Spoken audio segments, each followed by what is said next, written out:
Hey guys. Okay, so welcome. I'm going to start going live here on YouTube more often. So I did not expect this to be one of my first topics, though. It's titled Dealing with Death, Buddhist and 5D Perspectives, because my sweet little guinea pig just died in a freak accident. Like, it was so crazy. He was here 1 second and then gone the next. And it seems like he got in a fight with the other one and he got like internal injuries. So I thought this would be a great time to actually talk about my perspective of death and how it's a natural part of life. Just for a few minutes, it's going to be a quick little video, a little tidbit for you. I know just how hard it can be to think of dying and to have loved ones dying. But one thing that I found is the truth is, like, death is a natural part of life. And we're often told that we are meant to be all serious and you're not allowed to laugh. But the Buddhist monks actually believe that you're meant to laugh and make jokes about death. It's actually a spiritually evolved perspective to be able to laugh about it. Now, that doesn't mean that you can't cry and that you have to be happy about it. I can tell you, I have been crying since Honey Pig. His name's Honey Pig. Honey Pig passed very quickly. It was such an amazing thing that happened, like mind-blowing, really, because he was just totally okay. And then we came out and he was all limping around, found it really hard to breathe. We tried to help him and ended up just taking him to the vets. On the way to the car, he snuggled in my arms and he got to look out the window, out the passenger side window as we drove, and he got to see the world go by, and you could tell he was in a lot of pain. But his little feet were like active, like holding himself up on my hands, and I could tell by me like gently pulsing the bottom of his feet as he was like wrapped up in me looking out the window was helping him feel better. But once we got to the vet, because of all the hysteria happening in the world right now, they wouldn't let us into the vet, and I was devastated, absolutely devastated. And that's something that in the past I would be holding on to like really seriously and not allowing myself to let it go because I'd be so angry that they didn't let us in.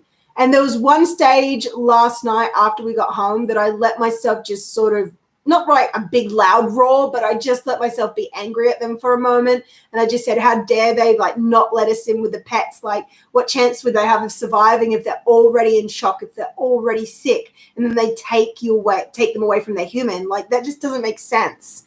So the thing with feeling pain, whether it's from dying or anything else, is you want to actually allow yourself to feel it and allow it to hurt. So this is especially true with breakups. This is true when someone dies. You don't want to just like stop the pain and switch it off. That's not what it's about. Oh, thank you, Tina. I really appreciate that.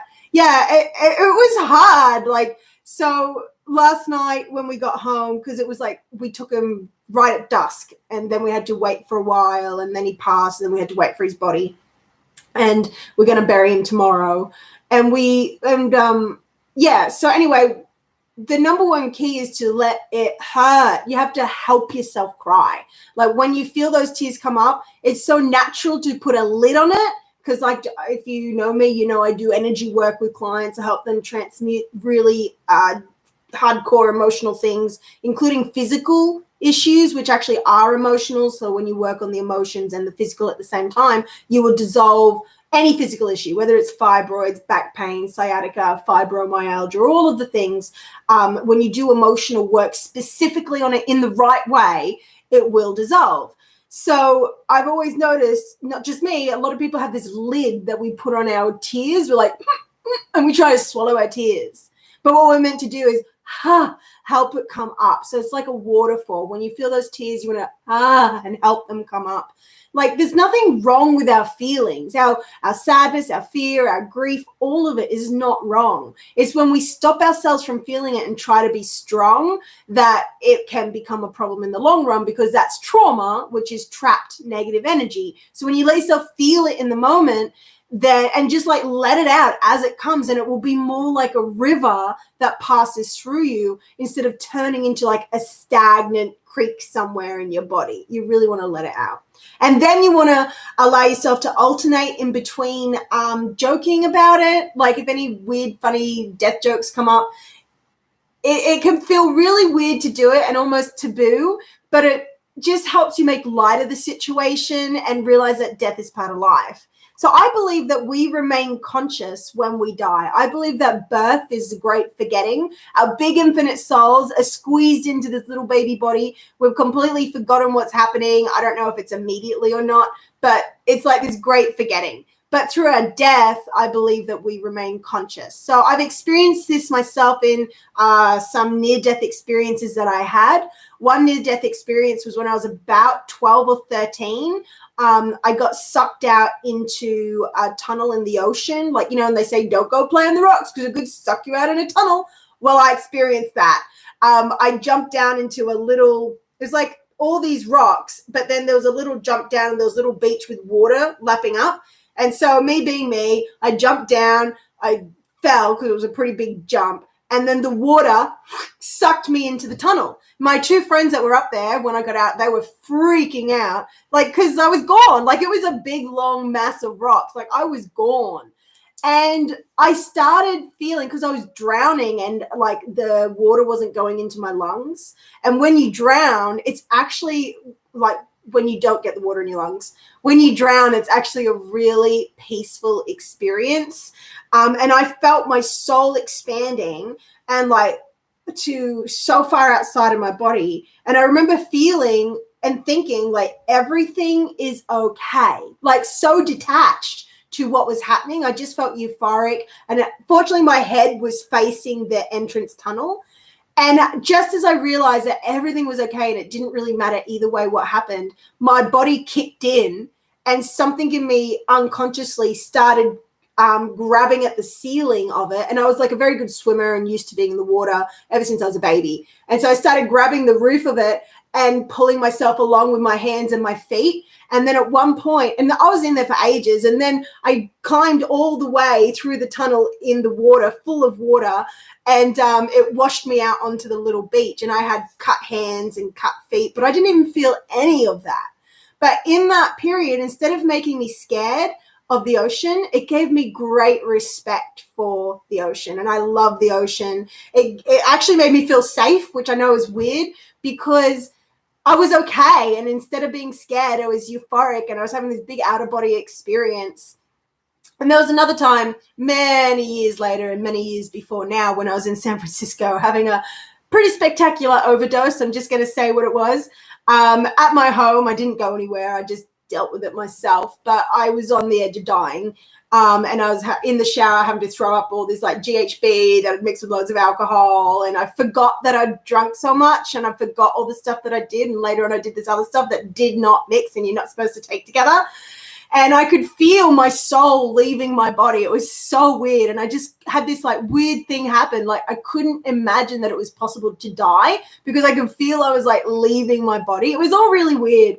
And that and another one, I had another thing happen. But basically through that and through all the spiritual studying I've done and the way that I see life and the way I understand how healing works, I really do believe that we remain conscious during our death and that we just go on to another place. So if anyone watching is worried about what's happening after you die, or maybe you've had someone you love die, or maybe a pet like I have die, just know that it's not just like the end and that we do continue. Like reincarnation is a real thing, either on this planet or another one. And I don't know about animals. Some people say that they have like one soul, that they share like the soul directly above them. But that it's also possible for them to sort of splinter off and turn and like maybe be reincarnated as humans. So I don't know about that. I'm very curious to know what your thoughts are. If you have any thoughts on what happens to animals when they reincarnate, please let me know. And yeah, I think that's what I'm here to share today. I'm going to come back and do more of these. My idea is to do little micro ones, like maybe even a few a day. I'll probably end up doing some long ones too. But in case you're new here, I'm Kai Ashley. I am a EFT practitioner using a unique style of breathwork tapping where I help entrepreneurs in chronic pain or with any sort of emotional sort of stuff going on to clear their fears so that you can really step into your purpose, make great money, grow your audience and really heal your relationships on every level. The work that I do works on every level. It's like literally working with the atomic structure of your body. So if you'd like to join my email list, go to the comments below, click on my website there, and whatever's on the front page of the website, you're very welcome to sign up to and join. I also have free weekly healings at the moment as my gift to uplift humanity, my Heart and Soul Expansion, previously called Heart and Soul Energy Activation. So if you'd like to join that, just go sign up to my email list and you'll get notified, or just send me a message on Facebook too. I am happy to help. Okay, guys, that's me for now. I am going to commiserate with my husband and maybe have another cry. Okay. Bye, guys. Thanks for being here. I appreciate you.